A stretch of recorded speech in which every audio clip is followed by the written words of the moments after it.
Orang juga gitu, kalau hubungan suami istrinya sudah sah, diikat dengan akad nikah, tenang, anteng, nggak gerasak gerusuk, nggak kayak diubur-ubur maling, anteng aja. Dan yang ngintip juga buat cuek aja udah,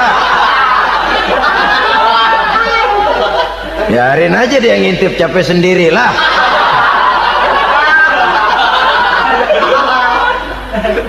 Tapi kalau nyuri-nyuri, coba lihat dah, mana di kebun banyak nyamuk, Hansip mukul tiang listrik, dia yang bingung. Islam ini sesungguhnya memudahkan jalan, saudara-saudara. Jadi sebagai social agent, wanita bisa berperan untuk itu, apalagi untuk hal-hal yang menyangkut wawasan kemanusiaan, di mana kaum wanita karena emosinya lebih tinggi daripada kaum laki-laki, dia sangat peka terhadap masalah-masalah yang menyangkut kemanusiaan. Hatinya mudah tergugah, perasaannya cepat terenyuh, dengan penderitaan dia cepat tergugah. Dia bisa menjadi social agent tanpa harus melupakan fungsi utama sebagai istri dan sebagai ibu dari anak-anaknya, sebagai istri dari suaminya. Saudara hadirin yang saya muliakan, dahulu Al-Quran pernah menceritakan betapa istri-istri pembesar di istana mewah di zaman Nabi Yusuf, kalau istilah sekarang nyonya-nyonya jet set, nyonya-nyonya VIP, betapa mereka mau memporak-porandakan keimanan seorang pemuda seperti halnya Nabi Yusuf alaihi salam. Dan Nabi Yusuf kemudian ternyata tidak mau jadi gigolo yang kerjanya hanya menyenangkan wanita-wanita jet set kelas VIP ini tadi. Sesungguhnya ini cuma satu simbol yang kejadiannya bisa saja terjadi pada zaman modern dalam versi dan kondisi yang berbeda. Namun bagaimanapun juga, wanita dengan peranannya sebagai social agent, sebagai penggerak masyarakat, sangat besar pengaruhnya dalam ikut mewarnai perkembangan suatu negara. Seorang suami perlu memberikan dorongan kalau istrinya aktif di bidang sosial, asal dengan catatan saja, fungsi sebagai istri, fungsi sebagai ibu jangan sampai terlantar karenanya. Bahkan saya katakan tadi, di zaman sekarang wanita tidak lagi hanya berfungsi sebagai social agent, bahkan sebagai national agent, penggerak dari satu bangsa. Muncul wanita-wanita yang jadi menteri, yang jadi anggota DPR, bahkan yang jadi kepala desa dan lain sebagainya. Secara umum memang ar-rijal qawwamuna 'alan nisa, laki-laki adalah pembimbing bagi kaum wanita karena kelebihan fisik biologis, kelebihan kemampuan intelektual dan lain sebagainya. Namun wanita pun boleh saja menjadi social agent sepanjang catatan yang saya sampaikan tadi. Jangan sampai melupakan kodrat kewanitaan, jangan sampai mengalahkan fungsi sebagai istri dari suaminya, sebagai ibu daripada anak-anaknya. Nah, kemudian fungsi yang keempat di bidang ilmu pengetahuan. Islam memberikan kesempatan yang sama kepada kaum wanita. Thalabul ilmi faridatun ala kulli muslimin wa muslimatin. Menuntut ilmu itu wajib hukumnya bagi orang Islam, baik laki-laki maupun perempuan. Sampai dibentuk kalimat pengecua khusus ini, muslimin wa muslimatin, bagi muslim laki-laki, bagi muslim perempuan. Dan alhamdulillah, kalau dulu di zaman Raden Ajeng Kartini, nasib perempuan berada di balik pintu yang digembok rapat-rapat, siklusnya berputar cuma sumur, dapur, kasur, kasur, sumur, dapur, dapur, sumur, kasur. Melingkar di situ satu saja peranan kaum wanita. Memberontak jiwa Raden Ajeng Kartini, menuntut persamaan bahwa wanita berhak maju sama dengan laki-laki.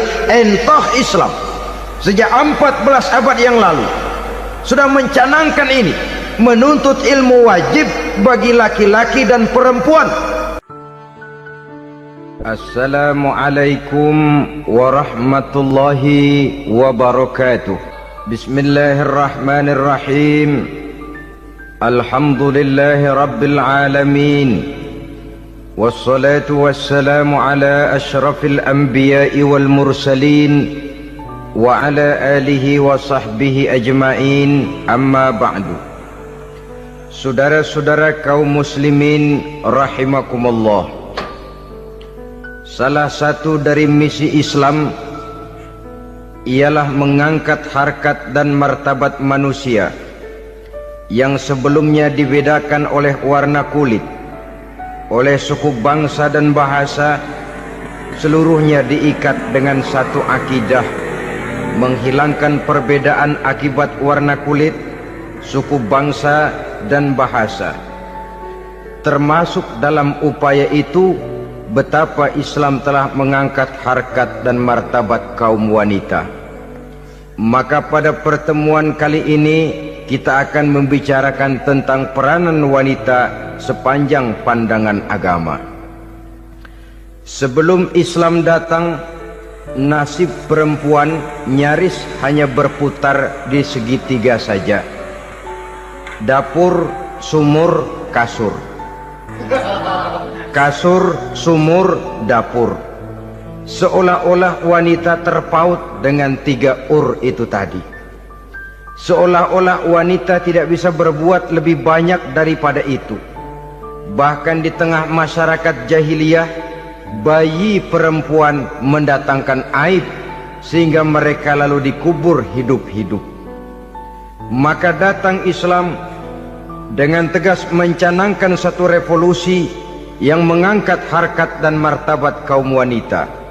Nabi bersabda, "An-nisa'u imadul bilad, iza saluhat saluhal bilad, wa iza fasadat fasadal bilad." Wanita adalah tiang negara. Jikalau baik wanita, baiklah negara. Jikalau rusak wanita, hancurlah negara. Dalam berbagai ayat Al-Quranul Karim menjelaskan tentang wanita dan peranannya. Al-Quran bercerita tentang Siti Hawa. Al-Quran bercerita tentang anak perempuan Nabi Adam, Iklimah dan Labuda, yang menyebabkan Habil dan Qabil saling berbunuh-bunuhan. Al-Quran menceritakan bagaimana ibunya Nabi Musa mendapat wahyu untuk menghanyutkan anaknya di hilir sungai Nil. Al-Quran bercerita tentang Siti Maryam, ibu daripada Nabi Isa. Al-Quran bercerita tentang 2 putri Nabi Yusuf, yang akhirnya salah satunya menjadi istri daripada Nabi Musa. Pun Al-Quran bercerita tentang Ratu Balkis, seorang wanita yang menjadi penguasa di negeri Sabah, yang demikian besar pengaruhnya dan wawasannya. Dan banyak lagi Al-Quran menceritakan keadaan kaum wanita, sampai-sampai dalam Al-Quran ada satu surah yang dinamakan surah An-Nisa.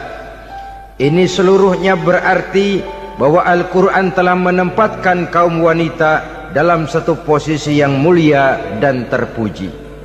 Al-Quran memberikan emansipasi, bahwa wanita berhak mengejar kemajuan sebagaimana halnya kaum laki-laki. Tetapi sungguh pun demikian, Al-Quran tetap memberikan batasan-batasan sepanjang emansipasi itu tidak bertentangan dengan kodrat kewanitaan itu sendiri. Kalau persamaan dan kemajuan, kalau emansipasi dan hak asasi sudah tidak sesuai lagi dengan kodrat kewanitaan, pada akhirnya bukan mengangkat harkat dan martabat kaum wanita, justru malah merendahkan derajat dan martabat kaum wanita itu sendiri.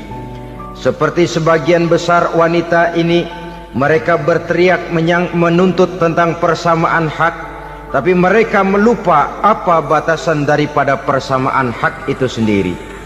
Sesungguhnya Islam dengan segala konsepsinya yang mengangkat martabat kaum wanita itu memberikan keleluasaan kepada kaum wanita untuk maju bersama laki-laki sepanjang tidak menginjak-injak kodrat kewanitaan itu sendiri.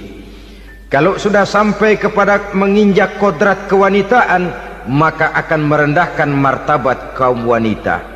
Sebab apa?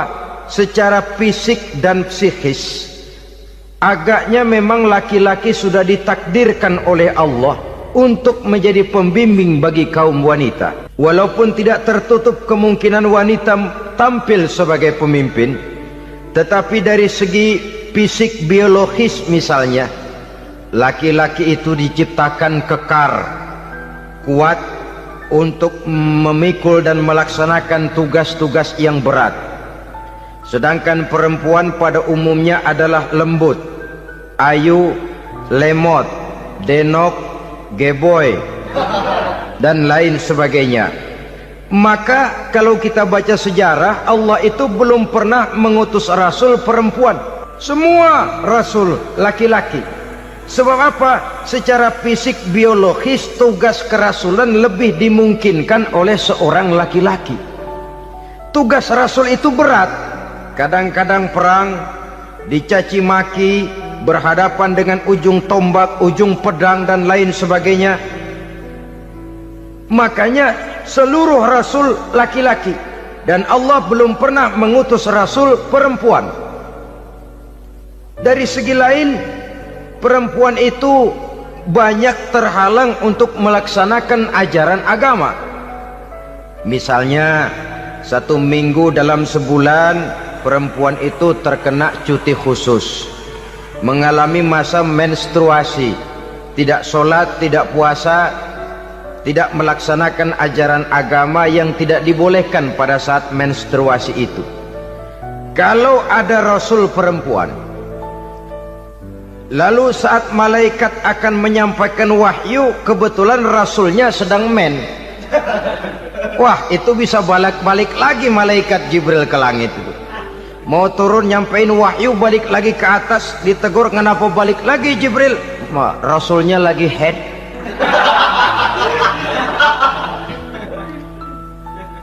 Atau pada saat agama dalam bahaya, agama dalam hinaan, agama dalam ancaman, rasulnya perempuan kebetulan sedang hamil besar. Apa lalu perang ditunda? Pengumuman perang ditunda saja sampai rasul melahirkan. Tentu lebih tidak mungkin lagi. Secara fisik biologis, laki-laki lebih memungkinkan untuk melaksanakan tugas kerasulan ini. Maka seluruh rasul yang diutus Allah adalah laki-laki. Saudara hadirin yang saya muliakan, sungguh pun demikian, Islam itu mengangkat martabat wanita sedemikian tinggi sebagai tiang negara yang menentukan jatuh dan bangunnya negara, yang ikut mewarnai bahkan menjadi warnanya suatu negara. Walaupun peranannya memang tidak begitu kelihatan, tapi sesungguhnya amat sangat menentukan.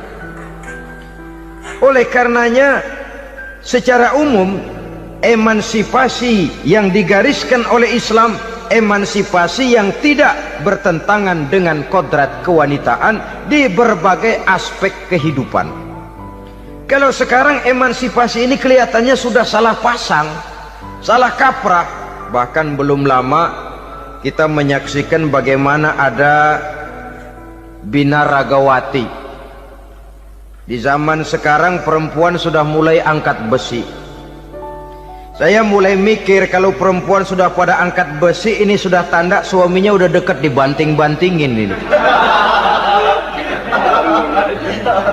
Tahun-tahun mendatang mungkin akan menyusul perempuan mulai narik becak.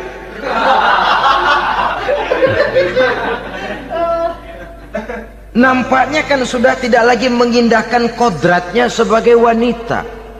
Ada olahraga yang hanya pantas dikerjakan oleh laki-laki. Oleh karena itu pada kesempatan ini kita akan mencoba melihat peranan wanita dari berbagai dimensinya. Yang pertama, peranan wanita sebagai istri. Adalah Rasul memilih istri pertamanya Sayyidatuna Khadijah radhiyallahu anha. Kalau pilihan utama beliau pertama kali nikah dengan Siti Khadijah, jelas itu pilihannya bukan karena kecantikan. Kenapa? Beliau nikahi Siti Khadijah dalam usia 40 tahun Khadijah dan 25 tahun Rasul. statusnya janda pula.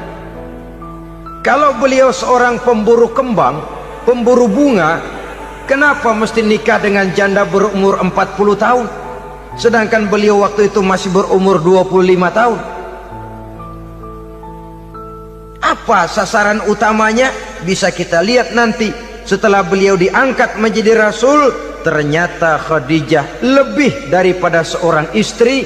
Beliau masuk ke dalam staf Nabi. Orang lain beliau belum beriman, beliau malah beriman lebih dahulu sebagai perempuan pertama yang masuk Islam. Orang lain memusuhi Nabi, beliau malah mengorbankan hartanya untuk membantu perjuangan Nabi. Istri setia semacam ini, dengan peranannya sebagai istri yang sedemikian rupa, memberikan andil yang sangat besar bagi kesuksesan dan keberhasilan seorang suami. Sebaliknya, seorang istri bisa mempengaruhi suaminya. Seorang suami yang jujur, polos, lugu, sederhana, bisa jadi koruptor ulung kalau didorong-dorong oleh istrinya. Seorang istri Pak Lurah memang tidak ikut mengatur kelurahan, tapi dia bisa mewarnai suaminya. Seorang istri gubernur memang tidak ikut mengatur provinsi, tapi dia bisa mewarnai suaminya. Sepanjang warnanya positif, tentu sangat baik dan sangat diharapkan. Tetapi kalau warnanya negatif, kiamatlah akibatnya umat ini. Oleh sebab itu, peran pertama dari kaum wanita sesungguhnya adalah sebagai istri yang mendampingi suami untuk mengolah dan melaksanakan tugas-tugas besar. Dari seorang yang paling kecil sampai kepada seorang yang punya jabatan paling tinggi sekalipun, pengaruh dan peranan istri memang sangat menentukan. Saudara hadirin kaum muslimin rahimakumullah, itulah sebabnya Nabi menikah dengan Siti Khadijah. Dan lebih dari itu, sebelum menikah dengan Nabi, Siti Khadijah itu sudah terkenal sebagai pengusaha wanita, business girl kalau bahasa sekarang ini. Bahkan jaringan-jaringan bisnisnya tidak hanya Mekah saja, tidak hanya antar kota, bahkan sudah antar negara, dari Mekah ke Syam, dari Mekah ke Madinah dan lain sebagainya, yang bahkan kita tahu Rasul pada mulanya pun ikut membantu perdagangannya Siti Khadijah radhiyallahu anha ini. Jadi kalau bercermin dari karier Siti Khadijah, boleh saja wanita bergerak di bidang bisnis, asal memang profesi, bukan karena dengan senjata dan modal kecantikan lalu membujuk dan merayu orang sampai telap sehingga bisnisnya berjalan lancar dengan jalan menjual kecantikannya. Tidak, bergerak di bidang bisnis yang memang profesinya di situ. Tidak ada salahnya. Bisa saja perempuan menjadi business girl seperti yang dicontohkan oleh Siti Khadijah radhiyallahu anha ini. Sebab itu, kontes-kontesan yang hanya bertitik kepada rupa yang ayu saja, rupa yang cantik saja, sesungguhnya bukan hanya tidak bermanfaat, tapi saya pikir juga sangat tidak mendidik. Yang mengajar anak-anak remaja putri kita untuk berlomba-lomba hidup dalam kepalsuan. Alis mata palsu, hidung pesek dimancungin palsu, operasi plastik. Alis matanya dikerik, bikin yang palsu. Tai lalat lagi bikin yang palsu. Gincu bibir dimerahin, palsu. Seluruhnya hidup dalam kepalsuan. Akan lebih baik kalau kita ini misalnya mengadakan kontes yang menitik beratkan kepada ketinggian IQ, kecerdasan, kemampuan, skill, keahlian dan kemampuan. Tidak hanya dititik beratkan kepada rupa yang ayu dan cantik semata-mata. Sebab di samping manfaatnya diragukan, juga sangat tidak mendidik buat generasi yang akan datang. Terutama ibu-ibu, peran utama wanita sesungguhnya adalah sebagai istri mendampingi suami dalam melaksanakan tugas-tugas besar. Satu hari, serombongan ibu-ibu pernah datang menghadap Rasul mengajukan satu resolusi, protes kalau bahasa kita sekarang. Ya Rasul, ada apa bu? Kalau laki-laki sih enak. Enak bagaimana? Iya, kalau orang laki-laki sholat, perempuan sholat. Laki-laki puasa, perempuan puasa. Laki-laki pergi haji, perempuan pergi haji. Laki-laki menuntut ilmu, perempuan bisa menuntut ilmu. Tapi kalau laki-laki pergi jihad, perang membela agama, kami perempuan tidak bisa ikut jihad perang di medan pertempuran. Padahal pahala jihad sangat besar dan kami ingin mendapat pahala jihad. Tidak adil kalau begini ya Rasul, izinkan kami pergi jihad. Ini perempuan di zaman Rasul, kalau ada kebaikan tidak bisa ikut, rasanya rugi bukan main, lalu protes. Apa jawab Rasul? Beliau senyum. Ibu-ibu jangan khawatir, walaupun ibu-ibu tidak maju ke medan perang, ada ibadah yang pahalanya sama dengan pahala jihad itu. Apa ya Rasul? Beliau menjawab, jihadukunna fi baitikunna. Jihadnya ibu-ibu, jihadnya kaum wanita adalah di rumah tangganya sebagai istri. Memasak makanan suaminya, mencuci pakaian istrinya, mengasuh, merawat dan membesarkan anak-anaknya, itu seluruhnya bagian daripada ibadah yang pahalanya tidak kurang dengan pahala jihad. Kenapa? Al-Quran itu memberikan sesuatu sesuai dengan kedudukannya. Kalau perempuan pergi perang jihad membela agama, musuhnya laki semua, kayak apa perangnya? Itu musuhnya bisa nggak mau pakai pedang, perangnya udah gulat aja udah. Sehingga Rasul lalu memberikan satu jalan keluar yang membuat wanita-wanita itu lega. Jihadukunna fi baitikunna. Ibu-ibu sih tidak usah khawatir, jihad ibu adalah di rumah tangga ibu-ibu semua. Sejak bangun tidur sampai tidur kembali, nyaris kaum ibu itu 24 jam pekerjaannya. Sebagai istri, dia melaksanakan jihad di rumah tangganya. Peranan wanita yang pertama adalah sebagai istri, yang walaupun tidak kelihatan dan menonjol seperti halnya laki-laki, tapi sangat mewarnai, bahkan menjadi warna dari tugas apapun yang dihadapi oleh suaminya. Dulu ada seorang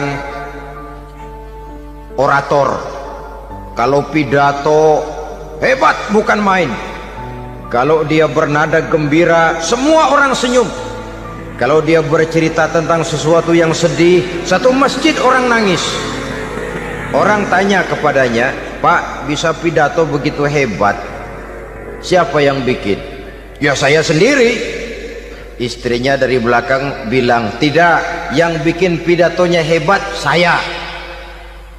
Kata suaminya, mana bisa, saya, kata istrinya. Kalau saudara tidak percaya, tunggu Jumat depan, dia khutbah Jumat, saya akan bikin khutbahnya tidak hebat, kata istrinya.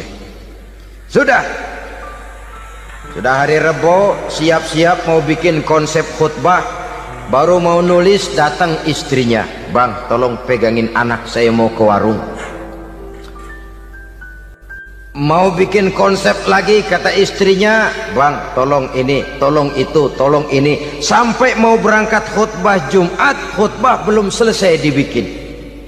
Begitu naik mimbar, kehabisan bahan. Sudah 10 menit masih ama ba'du, ama ba'du, ama ba'du. Ini yang dengar heran, ini orang kok bicaranya bisa cuma amat sama badu, amat sama badu saja. Di situ kelihatan saudara-saudara betapa peran serta istri yang walaupun tidak kelihatan oleh pandangan mata yang zahir, tapi teramat sangat menentukan. Sekali lagi, tidak ada seorang suami bisa sukses jadi apapun dia tanpa peran serta istrinya di rumah. Tidak ada kemajuan yang bisa diperoleh kalau tidak karena peran serta istrinya di rumah. Tidak ada kesuksesan yang bisa diraih tanpa keikutsertaan daripada istrinya di rumah. Walaupun suaminya yang dikenal orang, suaminya yang dipuji orang, suaminya yang disanjung orang, bagian besar tetaplah saham dan andil daripada istrinya yang di rumah itu. Ini makna an-nisa imadul bilad. Wanita adalah tiang negara. Jikalau baik wanita, baik negara. Jikalau rusak wanita, hancur negara. Karena wanita, negeri Sabah menjadi terkenal tentram, aman, wawasan politiknya luas. Seorang semacam Cleopatra bisa menaklukkan Julius Caesar. Dan begitu selanjutnya. Banyak cerita-cerita betapa wanita yang berperan di belakang layar ini bahkan bisa menggoyangkan negara. Bahkan yang paling dekat saja contoh dengan kita, Senator Gary Hart. Saudara masih dengar tentu itu. Betapa harus terpaksa mengundurkan diri dari pencalonan presiden Amerika karena kasusnya dengan Donna Rice itu, dengan hostess itu. Betapa di sini seorang perempuan atau seorang wanita sanggup membongkar seseorang yang punya masa depan ceria untuk menuju kursi kepresidenan dari suatu negara adidaya seperti Amerika, bisa gagal berantakan karena skandalnya itu. Apa penyebabnya? Wanita. Tapi wanita juga bisa menyebabkan menjadi cambuk majunya laki-laki. Wanita juga bisa menghancurkan dan mengubur laki-laki. Saudara hadirin yang saya muliakan, ia memang kelihatannya makhluk yang lemah, tapi di balik kelemahannya itu sesungguhnya dia bisa menelan laki-laki yang bagaimanapun besarnya. Saudara-saudara kaum muslimin rahimakumullah, terutama ibu-ibu yang saya hormati, jadi peranan yang pertama wanita sebagai seorang istri. Yang kedua, wanita sebagai ibu. Ini juga sangat besar pengaruhnya dalam membentuk generasi masa yang akan datang. Bapak, oleh karena kesibukan tugasnya tentu lebih banyak di luar rumah. Yang nyaris 24 jam di rumah itu ibu. Bagaimana dia merawat anaknya, bagaimana dia menaruh perhatian terhadap anaknya, bagaimana ia melimpahkan kasih sayang kepada anak-anaknya, akan membentuk kepribadian anak dan artinya membentuk generasi yang akan datang.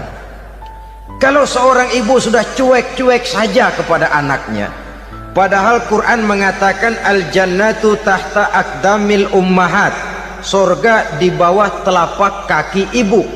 Hadis ini bisa kita artikan macam-macam. Pertama, anak tidak akan mendapat kebahagiaan tanpa ridho daripada ibunya.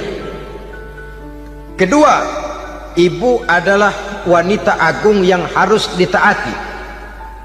Ketiga, neraka atau surga anak bergantung kepada ibu, bagaimana dia mewarnai anak. Kalau ibunya cuek-cuek saja sama anaknya, dan sering jadi contoh klasik, kalau anak ayamnya beduk maghrib belum pulang, satu RT dicariin, hansip diundang, kalau perlu dan ramil dilaporin. Tapi kalau anak gadisnya jam 12 tengah malam belum pulang, ibu tenang-tenang saja, Pak. Tidak tergerak dan tidak tertarik hatinya. Ya tentu tidak semua. Kalau sudah begitu, bukankah hakikatnya ibu sudah menciptakan neraka buat anaknya sendiri? Khalil Gibran dalam satu tamsil yang indah pernah mengatakan, kalau kita diberikan sebutir mutiara, sebutir intan, dan intan itu sebutirnya sebesar telur ayam, benda yang sangat langka dan berharga, tentu kita sayang intan atau mutiara itu. Kita jaga baik-baik, kita simpan dalam kotak, kotaknya kita kunci, kotak itu kita simpan di dalam lemari, lemarinya kita kunci lagi, lemarinya ada di dalam kamar, kamarnya pakai pintu, pintunya kita kunci lagi. Kamar itu ada dalam rumah, rumahnya pakai pintu, dikunci lagi. Kemudian rumahnya pakai pintu gerbang besar, gerbangnya juga digembok lagi. Untuk menjaga intan itu jangan sampai hilang, begitu usaha kita berlapis-lapis. Dan intan itu sudah diberikan kepada kita, kata Khalil Gibran. Apa dia? Anak-anak yang diamanahkan Allah kepada kita. Itu intan-intan mahal, itu mutiara-mutiara pilihan yang dititipkan dan diamanahkan untuk kita jaga sebaik-baiknya. Haruskah dia sia-sia di tangan kita? Haruskah dia merana jatuh di tangan ibu yang tidak punya tanggung jawab? Saudara hadirin yang saya muliakan, oleh karenanya peranan sebagai ibu ini sangat menentukan bagi pembentukan generasi yang akan datang. Salah ibu mengarahkan anak, akan lahir generasi mendatang yang tidak kita harapkan. Sehingga Nabi bersabda, kullu mauludin yuladu 'alal fitrah fa abawaihi yuhawwidanihi aw yunassiranihi aw yumajjisanihi. Setiap bayi dilahirkan dalam keadaan suci, setiap bayi dilahirkan dalam keadaan bersih, tidak punya dosa. Islam tidak mengenal dosa warisan. Semua saja bayi lahir dalam keadaan suci dan bersih. Kalau demikian lalu bagaimana? Kata Nabi, ibu bapaknya lah yang kelak akan menjadikan anak itu sebagai Yahudi, yang kelak menjadikan itu anak itu sebagai Nasrani, atau menjadikan anak itu sebagai Majusi. Ibu bapaknya yang mewarnai anak. Ibaratnya anak itu kertas putih, mau ditulis tinta hijau warnanya hijau, mau ditulis tinta merah warnanya merah, mau ditulis tinta hitam pun warnanya hitam. Oleh karena itu pembentukan anak yang soleh secara mental sesungguhnya sudah diwarnai oleh kebiasaan ibu bapak dalam pergaulan di rumah tangganya secara mental. Sehingga dengan demikian saudara-saudara, salah kaprah ibu dalam mengarahkan anak-anaknya akan melahirkan generasi penerus yang sungguh-sungguh tidak kita harapkan, dan pada gilirannya akan membahayakan perkembangan bangsa dan negara, membahayakan kita sebagai suatu umat. Apalagi sekarang ini masih banyak orang-orang muslim, orang-orang tua muslim yang kadang-kadang menyekolahkan anaknya di sekolah yang membahayakan akidahnya, mematikan imannya, menghancurkan tauhidnya. Pokoknya asal bonafid keluar sekolah ada jaminan lapangan kerja, perkara anak mau kafir mau murtad bukan urusan. Alangkah ironi dan sangat menyedihkan. Saudara-saudara yang saya hormati, jadi dari segi kaum wanita peranan ibu sangat besar. Dari segi anak, ketaatan kepada ibu, doa restu ibu akan membawa kepada kebahagiaan hidup. Doa ibu mustajabah, kutukan ibu manjur. Beberapa hikayat dan riwayat menjadi contoh dan tamsil buat kita betapa tidak ada satu kebahagiaan di dunia ini yang bisa ditegakkan tanpa doa restu daripada ibu. Pantas kalau dalam Al-Quran ada ummul kitab, ibunya atau induknya kitab. Tiap negara punya ibu kota, bapak kota tidak ada. Lalu lagi wawasan Nusantara disebut ibu pertiwi, bapak pertiwi kemana tahu. Saudara hadirin yang saya muliakan, lalu dalam peringatan hari-hari besar nasional ada yang namanya Hari Ibu. Hari bapak nggak pernah diperingati. Ada Hari Ibu, dan ibu itu pun ada Ibu Kartini, ada Ibu Dewi Sartika, dan macam-macam lagi yang seluruhnya merupakan refleksi dan gambaran betapa peranan kaum wanita di dalam kehidupan ini yang memang banyak mewarnai dan menjadi warna dari suatu kegiatan. Saudara-saudara kaum muslimin rahimakumullah, apabila yang pertama tadi kita melihat peranan kaum wanita sebagai istri, betapa ia berpengaruh besar dalam ikut menunjang keberhasilan dan kesuksesan suaminya. Kemudian pada peranannya yang kedua, wanita sebagai ibu di rumah tangga, betapa ia ikut membentuk, mempengaruhi, mewarnai dan membimbing kepribadian anak sebagai generasi penerus. Maka pada peranan yang ketiga ini kita akan melihat wanita sebagai social agent, sebagai penggerak kegiatan sosial di berbagai bidang kehidupan. Apakah itu bernama majelis taklim, apakah itu bernama perkumpulan dan yayasan-yayasan kemanusiaan, organisasi-organisasi yang bergerak di bidang pendidikan. Bahkan di zaman sekarang bukan hanya menjadi penggerak sosial, bahkan sudah banyak kaum wanita yang menggerakkan satu bangsa. Dunia mengenal Margaret Thatcher, dunia mengenal Indira Gandhi, dunia mengenal Bandara Naike, dunia mengenal Corazon Aquino, dunia mengenal Golda Meir dulu itu dari Israel, dunia mengenal Imelda Marcos yang ambisius tapi yang kemudian melangkah kepada jalan yang negatif dari tujuan semula. Ini bukan hanya sekedar social agent, tapi bahkan sudah mengarah kepada menggerakkan dan mewarnai suatu bangsa. Islam membuka pintu ke arah itu. Wanita duduk dan berfungsi sebagai social agent, mengurus berbagai macam perkumpulan-perkumpulan yang bertujuan kepada kebajikan, menyantuni yatim piatu, memelihara kesehatan, menyayangi binatang, memelihara kelestarian lingkungan dan lain sebagainya. Islam membukakan pintu sepanjang peranan sebagai istri dan sebagai ibu tidak diabaikan. Ini sebab yang utama.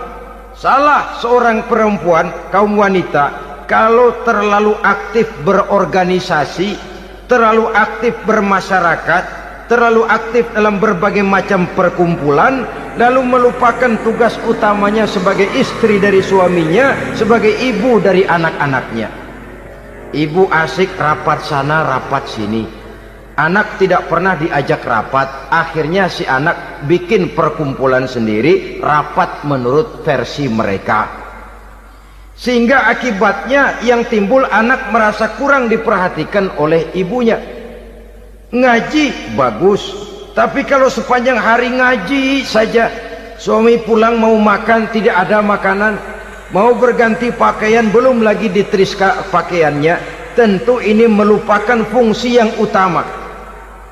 Kegiatan sosial, kegiatan di organisasi adalah jadwal kegiatan setelah fungsi sebagai istri dari suami, sebagai ibu dari anak-anak dilaksanakan dengan sebaik-baiknya.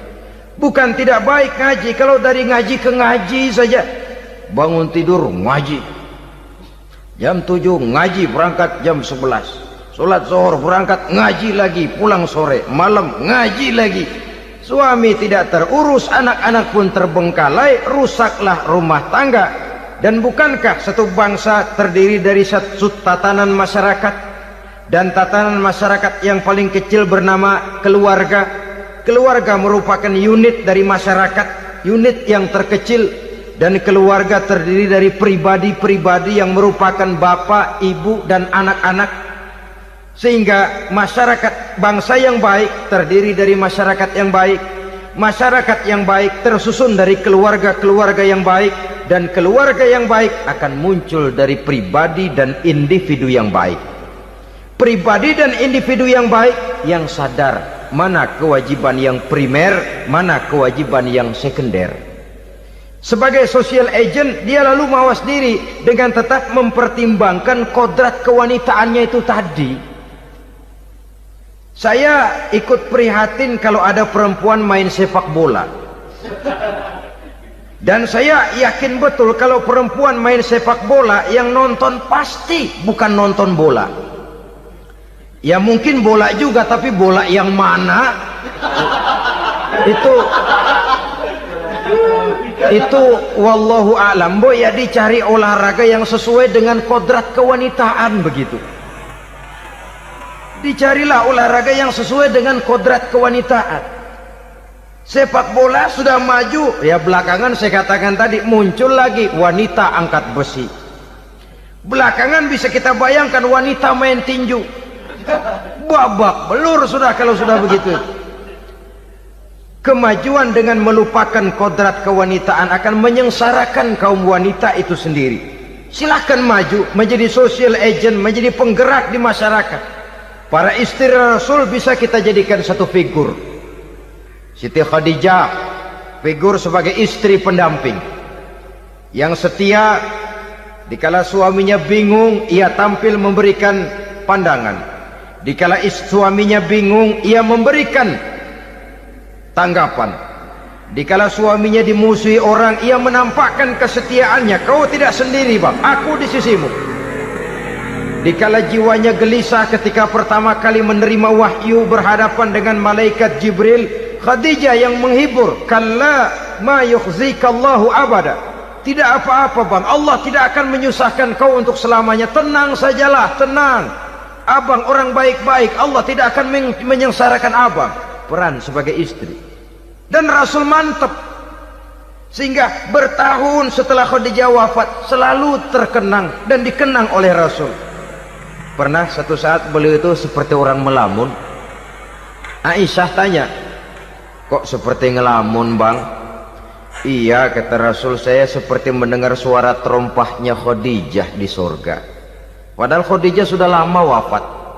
Aisyah mendengar itu rada sedikit manyun. Kata Aisyah, bang, cukup sekali ini saja, jangan sebut-sebut lagi nama itu ya. Cemburu rupanya. Ya soal cemburu sih nggak bini Nabi, nggak bini kita, namanya cemburu. Perempuan mesti ada. Apa jawab Rasul? Ya Humairah, Aisyah, haruskah saya melupakan seseorang yang dikala orang lain memusuhi saya, dia mati-matian membela saya. Dikala orang lain mau membunuh saya, dikorbankan hartanya untuk membantu perjuangan saya. Mestikah saya melupakan orang yang begitu baik? Tidak Aisyah. Sepanjang nafas masih ada, sepanjang itu saya tidak akan bisa melupakan Khadijah sayang. Peran sebagai istri Khadijah ini, peran sebagai istri. Suaminya bingung, istrinya memberikan hiburan. Kadang kan tidak, suami bingung, istri bingungan lagi. Ya sudah, mari ramai-ramai kita bingung sudah. Bukan mencari jalan keluar, yang sudah bingung malah ditambahin bingung lagi. Saudara hadirin yang saya hormati, lalu figur Siti Aisyah, muda, cantik, kreatif, cerdas. Kalau bahasa sekarang barangkali wanita karier ini. Ini figur-figur. Jadi punya keistimewaan masing-masing, sehingga ada pilihan. Ya tentu orang mencari istri itu kan karena ada dasar pilihan. Mungkin rupanya kurang menarik tapi akhlaknya bagus. Mungkin akhlaknya sedang-sedang saja tapi potongannya cakep, masih ada pilihan. Sudah potongan jelek, akhlak bejat. Emangnya lu milih merem tempo hari ya?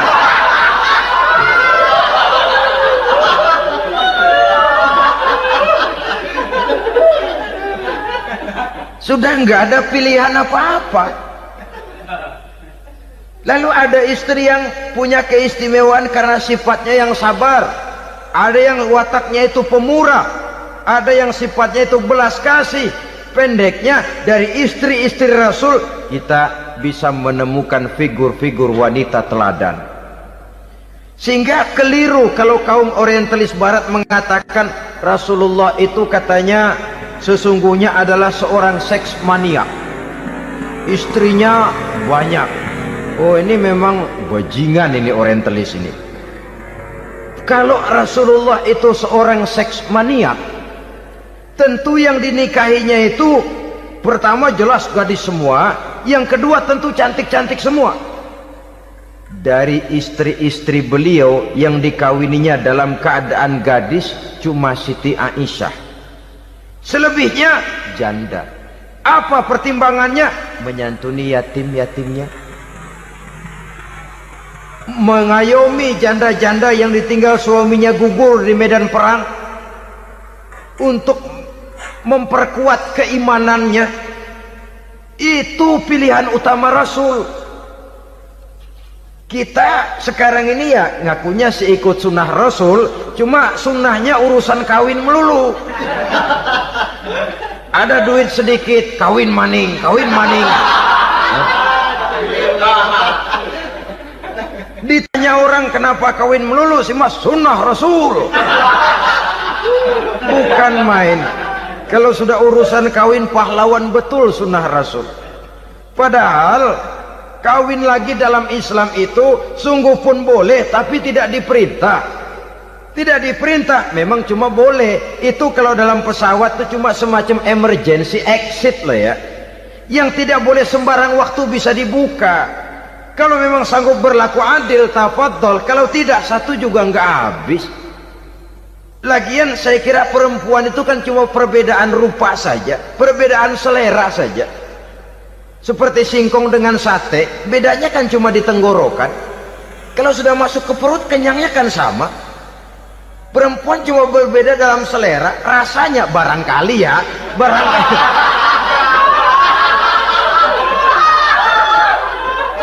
Barangkali tidak jauh beda. Saudara hadirin, nah Islam ini mengatur lewat pintu yang dinamakan nikah itu tadi, sehingga dengan demikian bisa dinikmati secara tenang, tentram. Tidak usah manusia ya, kucing saja, coba lihat kucing. Kalau ikan dia boleh nyolong, kucing itu boleh curi, makannya nggak tenang kucing. Coba lihat ini, asal dia nyolong ikan, makannya juga mindik-mindik. Matanya nengok kiri, nengok kanan, ada sedikit gerusak, kabur. Secara nalurinya kucing tahu kalau ini ikan curian, makannya nggak tenang dia. Tapi kalau ikan kita kasih, kucing anteng, geledek juga nyamber, manteng aja dia. Nalurinya mengatakan ini ikan dikasih sama yang punya, tenang dia. Saudara hadirin yang saya hormati, orang juga gitu. Kalau hubungan suami istrinya sudah sah, diikat dengan akad nikah, tenang, anteng, nggak gerasak gerusuk, nggak kayak diubur-ubur maling, anteng aja. Dan yang ngintip juga buat cuek aja udah. Biarin aja dia ngintip, capek sendirilah.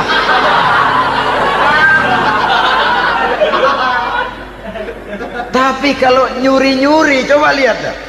Mana di kebun banyak nyamuk, Hansip mukul tiang listrik, dia yang bingung. Islam ini sesungguhnya memudahkan jalan, saudara-saudara.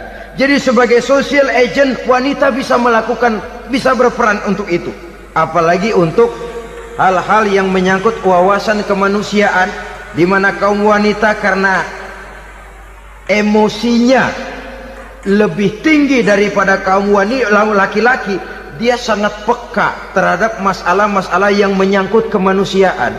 Hatinya mudah tergugah, perasaannya cepat terenyuh, dengan penderitaan dia cepat tergugah. Dia bisa menjadi social agent tanpa harus melupakan fungsi utama sebagai istri dan sebagai ibu dari anak-anaknya, sebagai istri dari suaminya.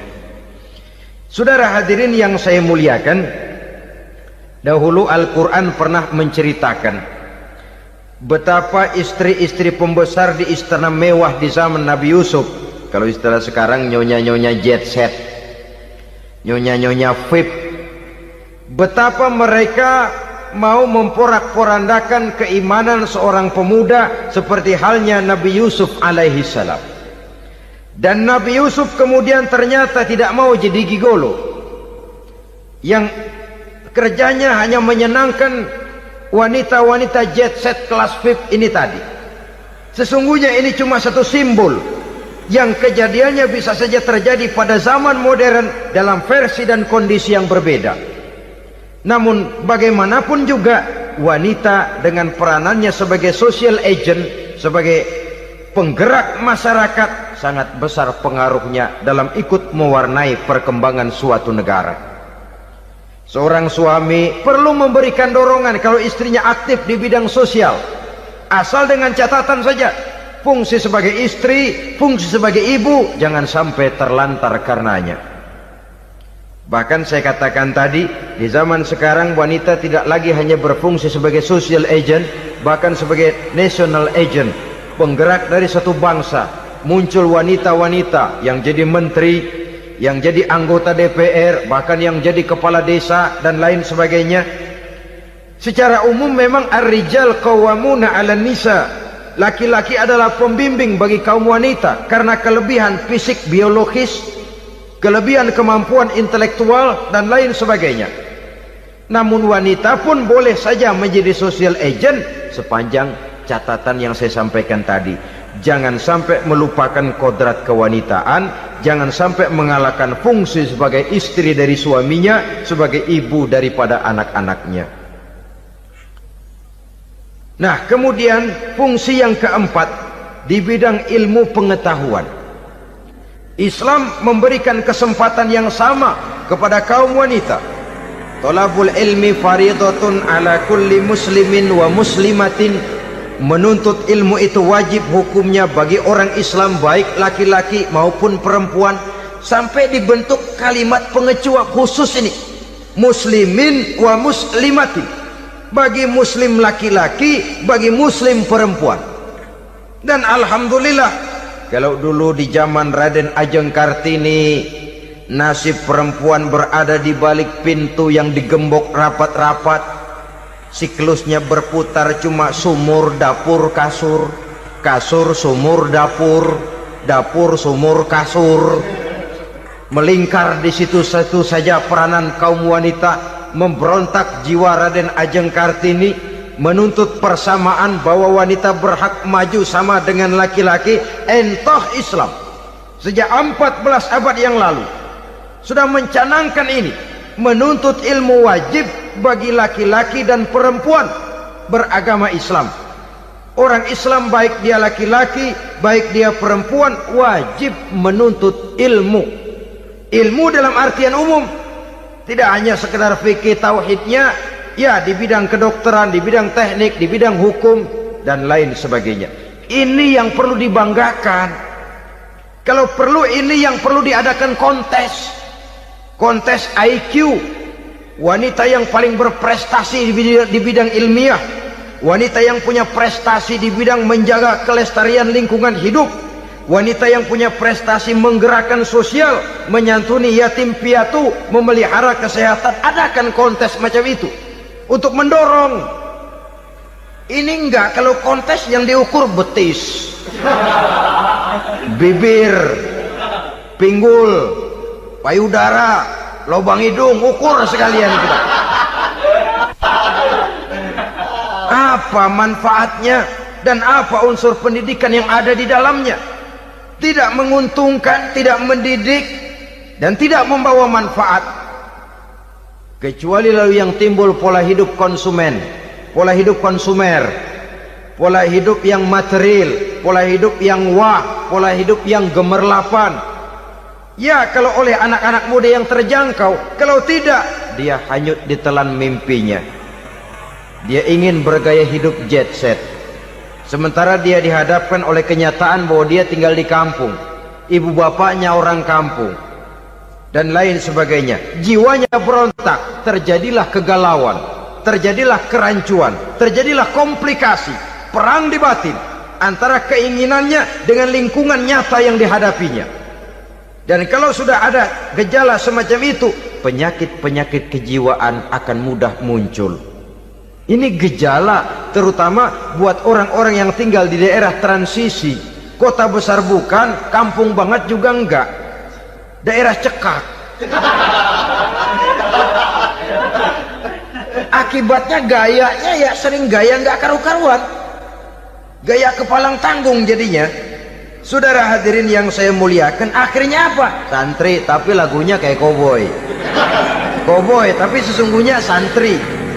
Saudara hadirin yang saya hormati, dan maka di bidang ilmu pengetahuan, wanita mempunyai peranan yang sangat besar.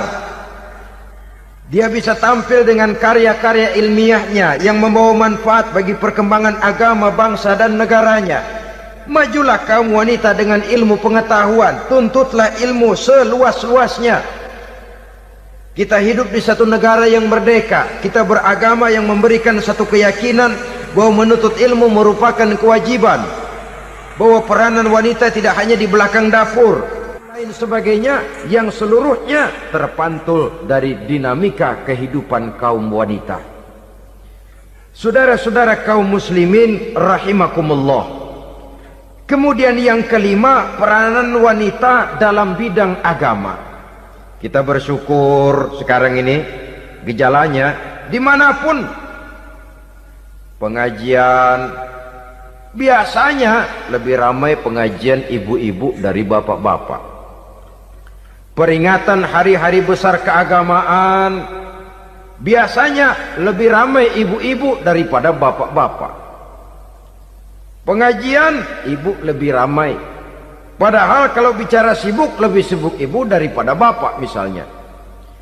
Kalau sudah pengajian bapak-bapak, biasanya pengajiannya ramai cuma 3 giliran itu. Pembukaan, maulid, penutupan. Kalau sudah yang rutin pengajian tiap minggu, 3 pojok yang ngaji. Yang atu nguap, yang atu pules, yang atu ngiler. Saudara hadirin yang saya muliakan, ada badan kontak majelis taklim yang merupakan wadah daripada kegiatan ibu-ibu. Ada Ittihadul Muballighat, Persatuan Muballighat, ada Persatuan Para Asatizah, dan macam-macam lagi peranan ibu-ibu di dalam kehidupan beragama.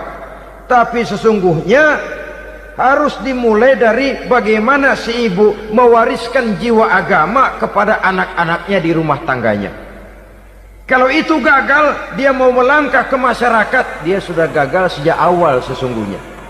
Keberhasilannya dia menata masyarakat akan mengakibatkan dia nanti bernasib seperti Nabi Nuh. Berhasil mengajak beberapa orang kafir mengikuti ajarannya, tapi gagal mengislamkan putranya sendiri Kan'an. Bukan tidak berusaha, tapi memang Allah sudah menghendakinya sedemikian untuk menjadi contoh buat kita semua. Yang penting orang tua berusaha dan berikhtiar. Kalau sudah berusaha dan berikhtiar, anak ternyata memang sulit diurus, barangkali memang fotokopinya Kan'an tuh anak. Ya orang tua kalau sudah berusaha, ya tawakallah. Jangan belum berusaha lalu berkata, jangan anak kita, anak Nabi aja ada yang bengal. Ngajar tidak mau, mengajar anak tidak mau, mendidik anak tidak mau, lalu mencontoh Nabi, salah kaprah namanya. Kaum wanita bisa berperan di dalam agama. Ketika Rasul hijrah, itu kan beliau tidak langsung ke Madinah. Dari Mekah itu beliau mengambil jalan arah ke kiri menuju Gua Sur. Ini dalam strategi militer punya makna sendiri. Jenderal yang ulung, ahli strategi militer ini. Di Gua Sur sana beliau tinggal 2 hari 3 malam. Siapa yang membawa makanan ke Gua Sur? Siapa yang menjadi kurir untuk mengintai kegiatan-kegiatan Quraisy setelah Nabi berangkat hijrah? Asma, putri Abu Bakar Siddiq radhiyallahu anhu. Jadi kurir, jadi spion, membawa makanan untuk Rasul dan ayahnya di Gua Sur. Ini peranan wanita. Di tengah bahaya, di tengah keadaan posisi terjepit, Rasul di dalam gua, diamatinya keadaan Quraisy, dilaporkannya kepada Rasul. Jasa seorang wanita bernama Asma, putri dari Abu Bakar Siddiq radhiyallahu anhu. Rabi'atul Adawiyah, seorang sayyidah sufiyah, ahli tasawuf yang terkenal dengan ajaran cintanya kepada Tuhan. Dia bisa menjadi tokoh wanita dalam gerakan sufi oleh karena kegiatannya di bidang agama, dalam arti mujahadahnya kepada Allah Subhanahu wa ta'ala. Dia korbankan bagian besar daripada hidupnya untuk mengabdi kepada Allah. Setelah suaminya meninggal, seumur hidup dia tidak pernah nikah lagi. Bukan tidak cantik, cantik. Bukan tidak ada yang mau, banyak yang meminang. Bahkan diantaranya termasuk Sufyan Tsauri, seorang tokoh juga, pernah mencoba meminang beliau. Kata Sufyan, Rabi'ah, bagaimana? Kamu kan janda? Iya. Lalu, lah saya kan duda. Jadi bagaimana? Daripada kita masing-masing sendiri-sendiri kan lebih baik kita join. Maksud kamu apa? Saya mau meminang kamu. Boleh? Tapi mas kawinnya saya minta engkau jawab 4 pertanyaan saya. Kalau bisa, diri saya seutuhnya saya berikan kepada kamu. Kalau tidak, tidak usah saja. In ajabtani fi 4 masail fa ana laka. Kalau engkau sanggup menjawab 4 pertanyaan saya, seluruh diri saya bulat-bulat saya serahkan kepada kamu. Yang pertama, Sufyan, semua orang kan bakalan mati. Iya, ya soal mati sih sama, mati. Cuma hakikat mati kan lain-lain. Ada yang matinya itu husnul khatimah, mati baik di akhirnya. Lagi ngaji mati, lagi baca Quran mati, lagi sholat mati, lagi dengar ceramah mati, lagi sodakoh mati. Itu mati-mati yang su'ul khatimah. Ada yang mati itu mati yang husnul khatimah, maksud saya. Ada mati itu yang disebut su'ul khatimah, jelek di penghujungnya. Lagi nyekek botol mampus, lagi banting kartu plak plak habis, lagi makan riba mati, lagi zina mati, lagi nipu mati. Kira-kira kalau saya nanti mati su'ul khatimah apa husnul khatimah? Loh, saya nggak tahu, kamu mati saja belum. Tidak bisa kamu jawab, tidak bisa. Yang kedua, setelah mati kita masuk ke alam kubur. Di kubur kita akan dapat nikmat kubur atau azab kubur. Hari itu kira-kira saya dapat nikmat apa dapat azab? Saya tidak tahu. Di padang mahsyar setelah ditimbang kita dapat kitab di tangan kanan kalau baik, di tangan kiri atau dari belakang kalau jahat. Hari itu saya dapat kitab di tangan kiri apa tangan kanan? Saya nggak tahu. Yang keempat, orang akan lewat di atas sirat. Yang selamat sampai surga, yang celaka sampai ke neraka. Kira-kira saya yang selamat apa yang celaka? Wah, kata Sofyan, gua nggak tahu, udah butak dah lempangan itu deh. Kalau kau tidak tahu, Sofyan, tidak bisa jawab 4 pertanyaan ini, maaf saja, lamaranmu saya tolak dan saya tidak akan nikah. Ini yang saya khawatir. Maka dia terkenal sebagai Sayyidah Sufiyah, tokoh wanita dalam dunia sufi. Dan artinya wanita bisa berperan banyak dalam bidang agama, sebagai pengasuh majelis taklim, sebagai pengasuh yatim piatu, sebagai gerakan-gerakan keagamaan yang positif dan lain sebagainya. Ini dimungkinkan karena Islam menunjang harkat dan martabat kaum wanita. Maka majulah kaum wanita Islam Indonesia dengan tetap menjaga kodrat kewanitaannya. Inilah yang kita sampaikan pada kesempatan ini. Terima kasih atas segala perhatian, mohon maaf atas segala kekurangan. Wassalamualaikum warahmatullahi wabarakatuh.